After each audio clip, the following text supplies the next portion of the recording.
Bismillah, assalamualaikum warahmatullahi wabarakatuh. Alhamdulillahirabbil alamin wassalatu wassalamu ala asyrofil anbiya'i wal mursalin wa ala alihi wa ashabihi ajmain daikanillah wa haqqa tuqatih wa la tamutunna illa wa antum muslimun. Amma ba'd. Qul fi nasadakumullah. Eh, Pada kesempatan ini mungkin saya akan lebih banyak cerita ya tentang pengalaman saya mengikuti i'tikaf beberapa kali ya. Saya mengikuti i'tikaf itu ada sekitar 4 atau 5 kali ya, atau 6 kali mungkin malah. Pertama kali saya iktikaf itu saya iktikaf di Jawa. Jawa, cuman konsepnya itu lebih banyak kayak daurah. Di pagi itu udah kajian, siang kajian, malam kajian. Akhirnya konsentrasi ibadah kita ya hampir berkurang. Sela-selanya aja baca Quran. Karena eh, lebih banyak kajian-kajian ilmunya kayak daurah. Jadi saya merasa belum dapat apa ya, dapat ya iktikaf itu apa gitu. Kemudian eh, sekitar tahun 97 saya iktikaf lagi Masjid Al Jihad Kota Metro. Masjid di tengah Kota Metro, di masjid yang sangat fenomenal ya, masjid perjuangan karena banyak tokoh Masyumi terdahulu itu pernah mampir di situ. Di antaranya adalah Buya Hamka. Nah, mampir di Masjid Taqwa Kota Metro ini. Saya selama mengikuti iktikaf 10 hari nih Pak ya, 10 hari benar ini. Nggak keluar sama sekali. Itu kalau membandingkan saya ya dengan iktikafnya Nabi Shallallahu Alaihi Wasallam dahulu, kan kita sudah bahas terdahulu Pak. Kata Bunda Aisyah radhiyallahu kalau Nabi SAW itu di 10 akhir Ramadan, syadda li'zaru, dia kencangkan ikat pinggangnya, kemudian ahya lailahu, menghidupkan seluruh malamnya, wa iqaza ahlah, membangunkan seluruh anggota keluarga. Ada kalimat ahya lailah, menghidupkan seluruh malam.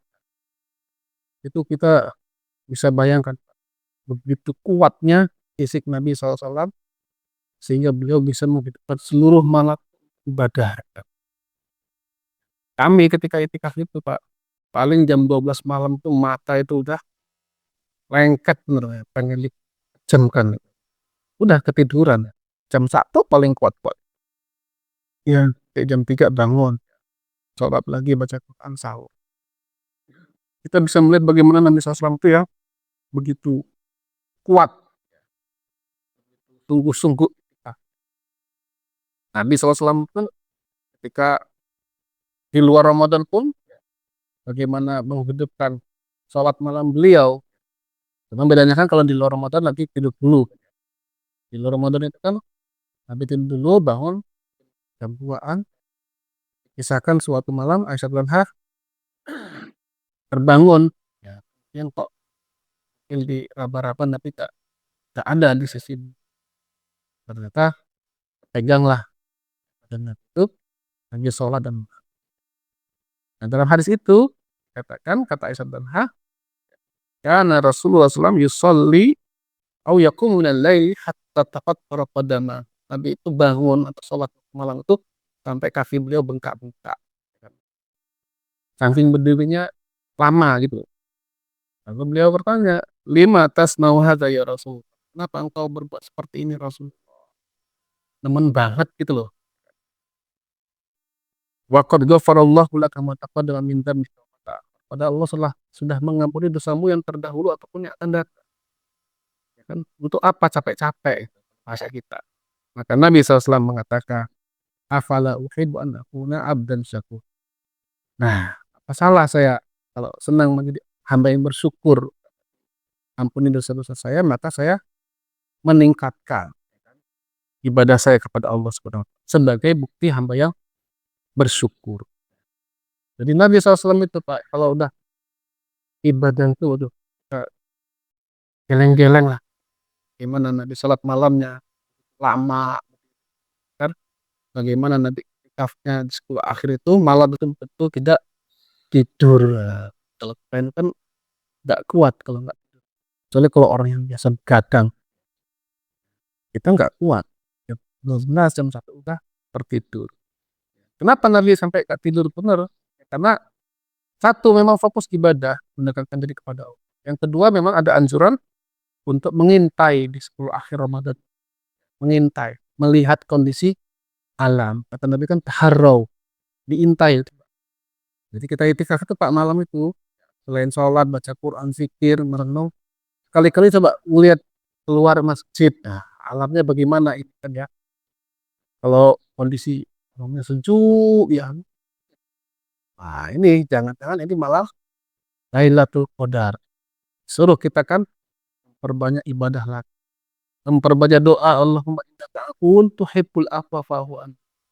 Kenapa? Karena kalau kita sholat malam itu ibaratnya kata para ulama itu ya seperti sholat 1000 bulan 80 tahun. Karena cuma 2 rakaat. Infak 5.000 bagikan infak 5.000 selama 1000 bulan. Kaliin sendiri aja berapa itu. Ya kan ya. Jadi kita disuruh mengintai kondisi alam. Sampai nanti subuh jangan tidur dulu. Melihat juga sinar matahari. Kalau sinar mataharinya sejuk, nggak terik, nggak panas, nah itu bisa jadi kita mendapatkan malam Lailatul Qadar. Ya, kalau saya ditanya, apa Ustadz pernah dapat malam Lailatul Qadar? Saya juga nggak tahu dia, nggak bisa memastikan. Cuman kalau saya boleh cerita, saya pernah mengalami fenomena ini, si al-jihad. Kami tertidur jam 12 jam 1 itu, kemudian mungkin jam-jam setengah 3 itu. Saya terbangun, ngelihat teman-teman sudah ada yang bangun, ada yang sholat, ada yang baca Quran, terus dengan apa Ustadz Eko, kalau nggak salah wakil Ustadz Eko Yulianto, melihat dari jendela itu tingkat 2. Malam ini bagus banget ya Tat ya. Hening, gitu. Banyak bintang. Kemudian pagi dia kita lihat juga mataharinya bersinarnya nggak terik gitu. Mungkin itu malam Lailatul Qadar, walau Allah. Karena ini kan rahasia Allah. Kita nggak tahu. Saya juga udah hampir lupa itu malam keberapa. Padahal saya tuh berusaha mengingat-ingat setiap tahun itu kira-kira Lailatul Qadar tahun ini jatuh di malam keberapa. Tapi akhirnya lupa terus. Dan itu cara Allah melupakan seperti yang dulu yang dialami oleh Ubay bin Ka'ab terdahulu. Hadis Untur Muzi. Saya lupa kata Ubay bin Ka'ab. Tapi aku ingat waktu itu sebelumnya hujan. Nah, kami sholat itu dengan sujud di atas tanah yang berair. Jadi rakaat pada itu bisa jadi sebelumnya hujan atau mungkin nggak hujan juga, ya nggak mesti. Ya, boleh nggak apa kita cerita tentang pengalaman kita dapat dalam Qadar? Ada orang sebagai itu mengatakan, ya nggak boleh lah cerita-cerita ya pamali. Saya sampai hari ini nggak pernah mendapatkan larangan para ulama menceritakan Lailatul Qadar. Karena ini kan sebenarnya perkara mubah saja. Apalagi ada firman Allah, wa amma bi ni'mati rabbika. Adapun dengan nikmat Tuhanmu itu ceritakanlah. Ini kan nikmat kalau kita pernah benar-benar merasakan itu. Mudah-mudahan bisa memotivasi orang. Dan apa yang kita rasakan ya, kalau kita sudah itikaf 10 hari itu Pak, gak keluar masjid sama sekali dan mungkin mendapatkan benar ya, kita akan merasakan menjadi manusia yang baru gitu. Ketika saya keluar di apa maghrib di malam Idul Fitri, sebenarnya sunahnya kan keluarnya kan besok paginya pada subuh. Cuman ya itu tadi pengen pulang lah malam terakhir. Itu kita melihat dunia luar itu seperti sesuatu yang sudah berbeda lah. Karena kan kita 10 hari gak keluar-keluar dari masjid ya. Nah, kalau Allah Subhanahu wa taala menerima amal-amal kita termasuk iktikaf kita, Allah terima amal pun hanya tadi gak seberapa ya. Para ulama mengatakan paling tidak tanda orang diterima amalnya diterima sholatnya, diterima puasanya, diterima iftarnya, diterima zikirnya, termasuk iktikafnya adalah paling tidak at-taufiqu li ta'ati ibadah. Orang itu diterima ibadah itu dia mendapatkan taufik. Taufik itu apa istilahnya, petunjuk dari Allah untuk melakukan ibadah-ibadah setelah ibadah yang sudah selesai dia kerjakan. Karena kata Hasan Al-Basri rahimahullah, beliau mengatakan min jazail hasanati al hasanatu ba'daha. Di antara balasan dari sebuah kebaikan ya, adalah dia melakukan kebaikan setelah. Ini Bapak kalau mau tahu kira-kira puasa saya tahun ini diterima Allah apa enggak, lihat aja setelah Ramadan ini kita masih mau puasa enggak gitu kan. Nah itu Senin Kamis, entah itu Ayyamul Bid, hari putih, ataupun yang lainnya. Ketika kita dimudahkan Allah untuk melakukan puasa lagi, itu mudah-mudahan sebagai tanda Allah menerima. Bapak diterima nggak sholat-sholatnya selama Ramadan? Ya lihat aja setelah Ramadan masih sholat nggak ke masjid? Setelah Ramadan masih sholat tahajud nggak? Sholat tarawih itu kan ya sholat tahajud. Kalau udah nggak sholat tahajud lagi ya berarti nggak diterima sama Allah tarawih. Walaupun kita mungkin full 30 hari sholat tarawih, tapi habis itu kita nggak kenal lagi tahajud, nggak terima. Masih baca Quran nggak setelah Ramadan? Kalau masih baca Quran mudah-mudahan Allah. Masih senang itikaf nggak setelah Ramadan berlalu? Kan itikaf sudah kita bahas Pak, nggak hanya di bulan Ramadan. Pak kangen nih ke masjid lah. Sholat zuhur berangkat jam 11 siang. Padahal zuhurnya jam 12.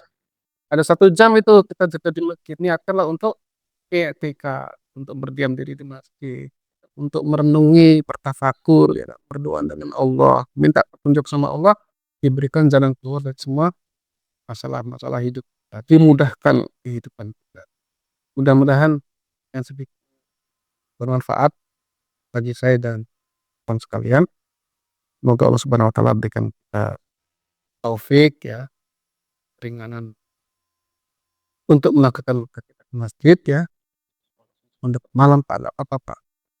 Ngantuk tidur dulu enggak apa-apa. Kita ada di masjid. Walaupun kita sedikit ibadahnya, mudah-mudahan bisa juga kita dapat malam Lailatul Qadar. Karena orang etika pun belum tentu dapat malam Lailatul Qadar gitu loh. Ada juga yang dapat, ada juga yang enggak dapat. Wallahu a'lam bishawab, lebih kurangnya mohon maaf. Barakallahu fikum. Assalamualaikum warahmatullahi wabarakatuh.